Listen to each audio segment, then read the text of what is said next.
Hey everybody, Peace here.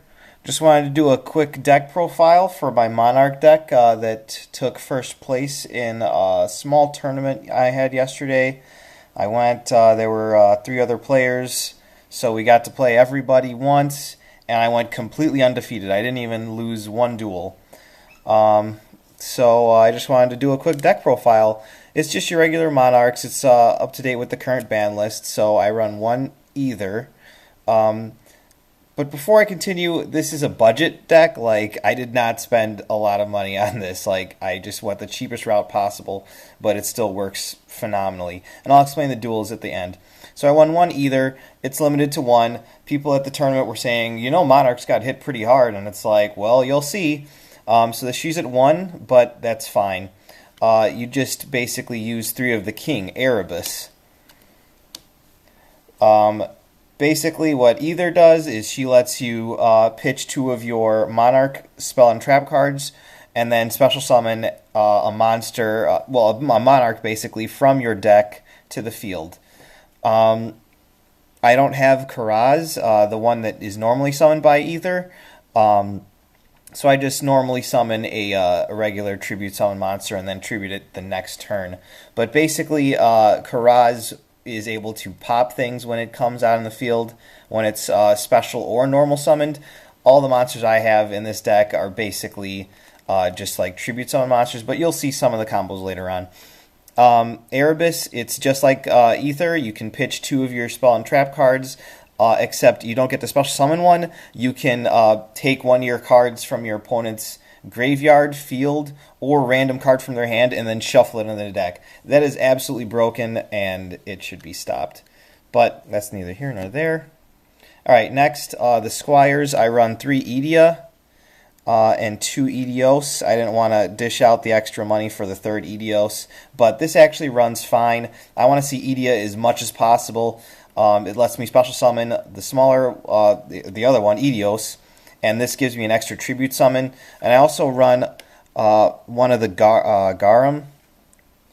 Yeah, he basically allows you to take one of your bigger monsters and return it to your hand, so you can so you can tribute summon it later and get its effect again.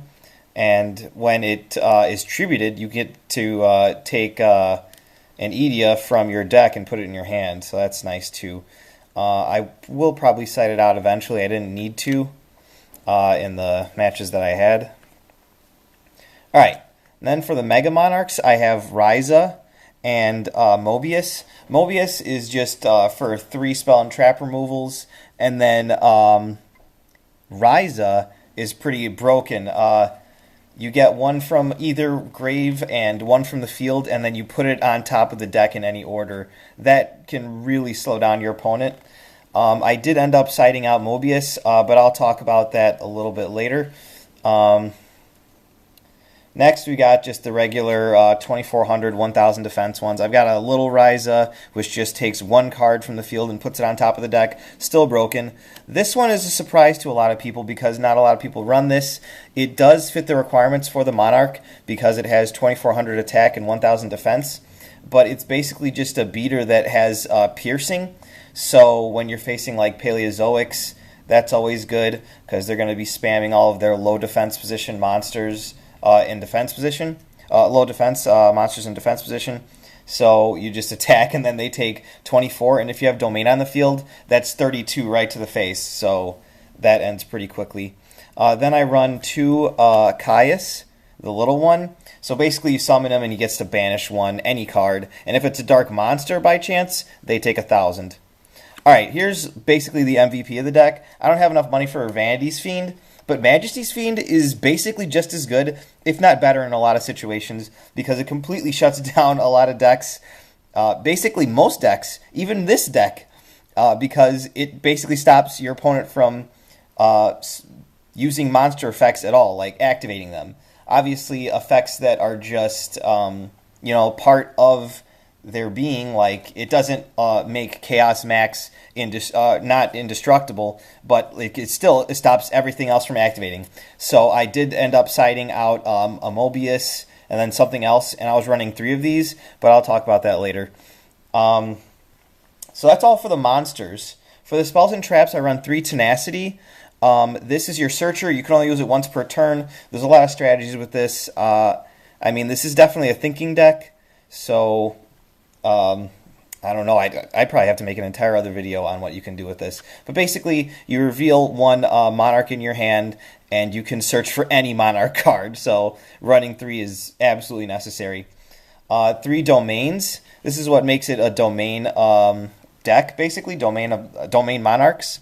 That's why they call it, because this is the field spell. I run 3 of these. Basically, what it does is if I have a tributed monster on the field and you don't get to touch your extra deck.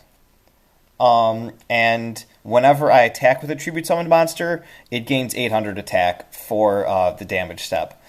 So I mean, like, oh, and another effect is like the level 8 ones, the mega ones, and then Ether and Erebus.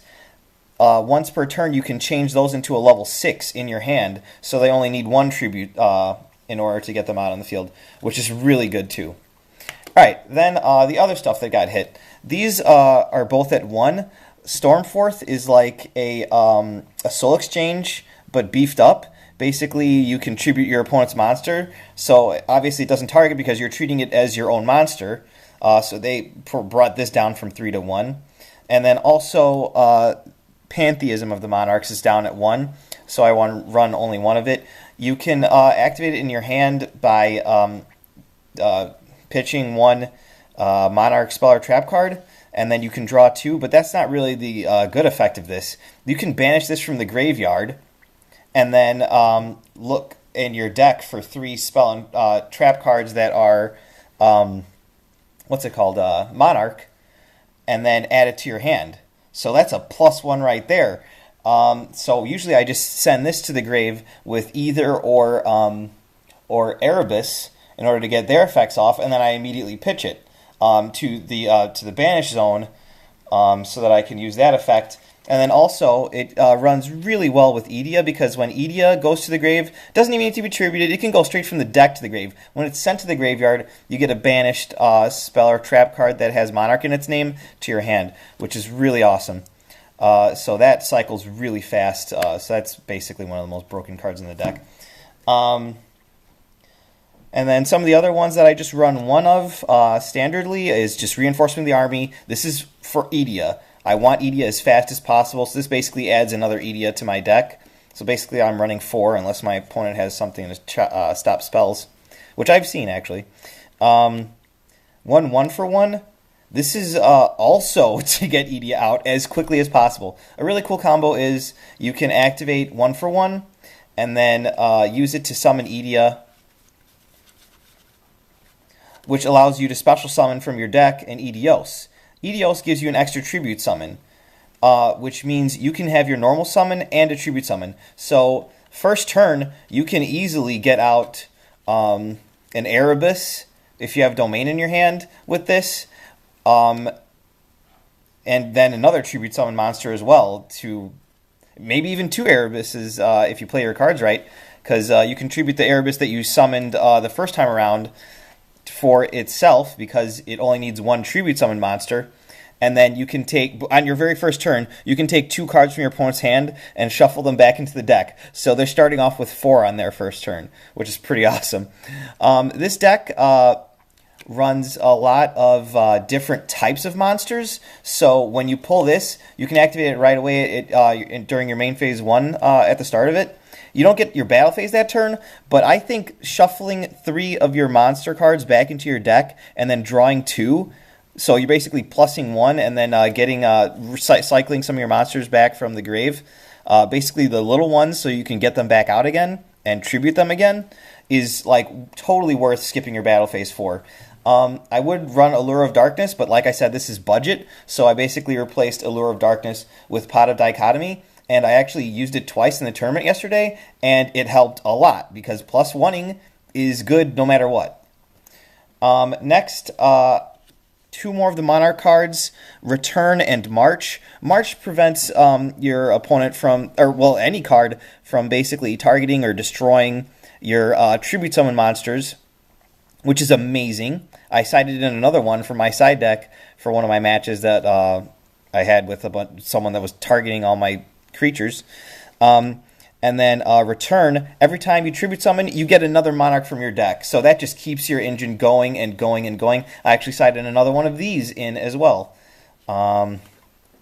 Next, I've got basically the techs. Those are my last spells.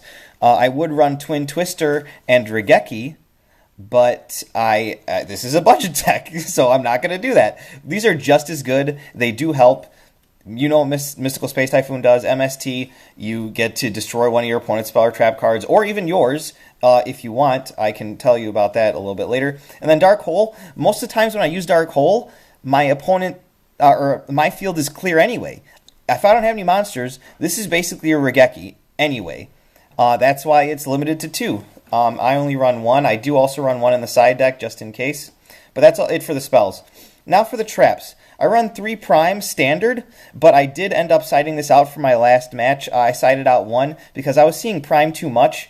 So that's when I brought in another March and another Return. Basically because I wanted to get Majesty's Fiend out as fast as possible for my opponent's deck. But basically this one, on the field, you get to take 2 from your grave, 2 spell or trap cards that have Monarch in the name, and then shuffle them back in your deck and then draw 1. But its real awesome effect is in the grave. You get to banish another Monarch spell or trap card and special summon this as a 1,000 attack, 2,400 defense monster, which is amazing for tributes. But I think at 2 it's a little bit better. But to start off, I do run at 3. Next is Escalation. This lets you tribute during your opponent's turn. This is another one that I ended up siding out because it's good to have in the deck, though, because you can use it in conjunction with Stormforth to tribute your opponent's monster during their turn. So say they just summon a monster, you activate Stormforth and Escalation. You can tribute whatever they just summoned before they can do anything for one of your monsters. Say you bring out Caius or whatever, you can just banish another one of their cards. This is really good. Either can special summon herself or tribute summon herself on your opponent's turn, but this works for all your other ones. But I did end up taking out one of these because I was seeing it too often. And I also run a Dark Advance. Again, this is budget. I found this in like the 25-cent box at my shop. This basically lets you tribute summon during your opponent's turn as well.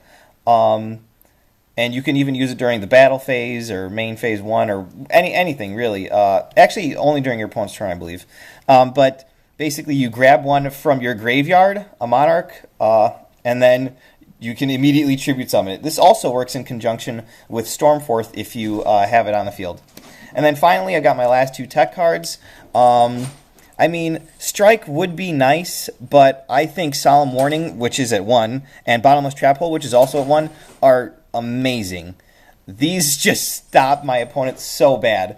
I actually used a Solemn Warning on a Tatsunoko, and it actually ended up saving me the game. And my opponent was like, "Why did you do that?" And it's like, you'll see, because you don't really want your opponent to have anything on the field. This is kind of like a what kind of deck is it?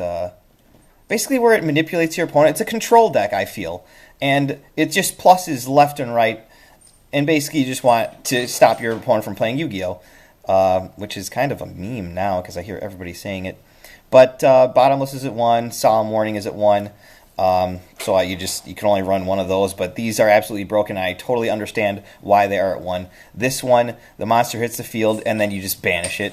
And then this one, it stops a card that uses special summoning, and also any special summon, basically. I actually use this like turn 1 against my opponent who was using the new like ritual monsters with the flip effects and stuff. I completely stopped that play from happening, and he was unable to recover after that, so that was pretty awesome. But that's the deck. Let me show you the side deck really quick. I run 1 Lava Golem. I didn't side this in. I think I'm going to replace it with one of the Kaijus, because not only is the Kaiju only 1 that you need to pitch from your opponent, because your opponent doesn't always have 2, and if they know you're running Lava Golem, they're going to only keep 1 monster on the field, which has actually happened to me in the past. but replacing it with a kaiju, you can run it over with your monarchs a lot easier, and also you only need one tribute summoned monster for them. But also, I run the 2 Majesty's Fiends, sided these in. This is absolutely broken, absolutely the MVP of the deck, especially with March to protect it. You're basically locking your opponent out of their extra deck with Domain, and then all of their monster effects with Majesty's Fiend. I run 1 Angmarl in side deck just because it's like, you know, you tribute it, and then you get one from your a spell card from your grave, banish it, and then you can get one from the same from your deck. I don't really run it that much, but I mean, I found it in the quarter box, and it goes with the Monarch, so I just threw it in there, honestly. Chaos Sorcerer is like a Black Luster Soldier, but not as good. But, like I said, budget, and I had this from a long time ago. Now, this guy is, I think I might even permanently replace this guy with the other guy, Landrobe for Garum, because Landrobe is basically, you can special summon it, and it's a Book of Moon. So you just flip one of your opponent's monsters face down. That's absolutely broken. I think I'm going to permanently switch it out. Battle Fader obviously stops your opponents from attack, ends their battle phase, and then you can have a tribute for next turn. These two, March and Return, I actually sided these in. They actually helped a lot. Soul Exchange, you skip your battle phase, but you do get to tribute one of your opponent's monsters. Pretty good. Demise of the Land. This card, I don't know if you know about it. If your opponent special summons a monster, you get to activate a field spell from your deck. So you can stop someone right in the middle of their tracks if you activate Domain from your deck. Trade in for all the level 8s, these two, and another escalation. So that's basically the deck. Honorable mention, Dark Dust Spirit. You'll always have tribute fodder, and it's a level 6, but it's a spirit monster, so it comes back to your hand at the end of the turn. I didn't put it in the deck because Dark Hole basically replaces it, because this only destroys face-up monsters. So yeah, that's why I don't run that, but it's a cool idea. But anyway, that's the deck profile. I hope you guys enjoyed it. I might make another video about my actual duels, but until then, I'll talk to you guys later. Bye!